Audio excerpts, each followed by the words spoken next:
নমস্কার, কেমন আছেন সবাই? আশা করছি খুব ভালো আছেন। চলুন, আজকে রথযাত্রা, তাই সবাইকে জানাই শুভ রথযাত্রার অনেক অনেক শুভেচ্ছা। সবাই আশা করি খুব ভালোভাবে কাটাবেন আজকের দিনটা। তবে দেখুন, আজ সকাল থেকে কেমন ঝেপে ঝেপে বৃষ্টি আসছে মাঝে মাঝে। আমি সকালে একটু বেরিয়েছিলাম, তাই সকাল সকাল আজ আর রথযাত্রার দিন সবার বাড়িতেই স্পেশাল কিছু রান্না হয়, তাই আর স্পেশাল কিছু করতে পারিনি।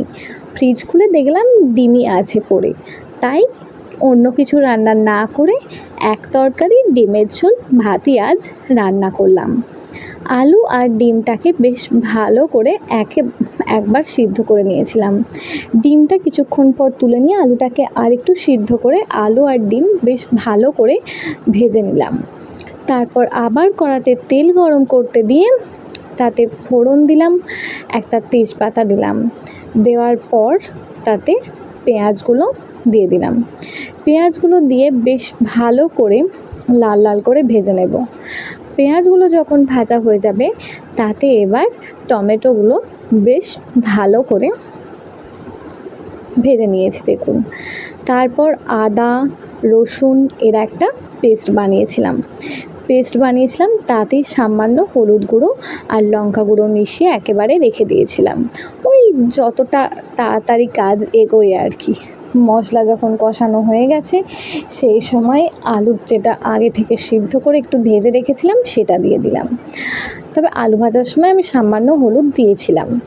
দেওয়ার পর এবার আলুটা যখন কষানো হয়ে যাবে, তখন তাতে আবার জল ঢেলে দিলাম। বেশ ভালো করে যখন জাল ফুটে যাবে, তখন এতে নুন দিয়েছি, তারপর অবশ্যই নুন দিয়েছি। নুন দেওয়ার পর যখন জাল ফুটে যাবে, তখন এবার আগে থেকে ভেজে রাখা ডিমগুলো দিয়েছিলাম। হ্যাঁ, অনেকে বলতেই পারেন 4টে ডিম সিদ্ধ করার পর 3টে ডিম দিয়ে ঝোল। হ্যাঁ, একটা ডিম ঝোলে ফেলা যায় না, ওটা রেখে দিতে হয় কর্তামশাইয়ের জন্য। দেখুন, লাল লাল ডিমের ঝোল রেডি। এবার দুপুর হতে না হতেই সবাই মিলে পাড়ায় বেরিয়ে পড়েছে রথ নিয়ে। আমার মেয়েও একটুখানি রথ টানলো বটে, তবেও হাঁটা খুব একটা অভ্যাস নেই বলে আর যেতে পারেনি। তারপর গ্রামের রথ দেখার পর বেরিয়ে পড়েছিলাম বিকেলের দিকে একটু ওই আমাদের নালিকুলের দিকে রথ দেখতে। নালিকুল বন্দিপুর সব জায়গাতেই আমাদের এখানে রথ হয়।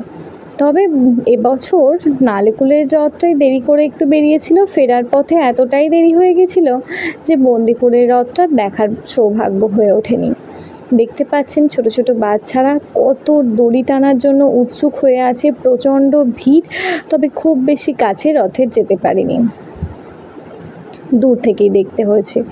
যা প্রচণ্ড ভিড়, আর যেভাবে সব টানাটানি করছে রথ নিয়ে, বাপরে বাপরে।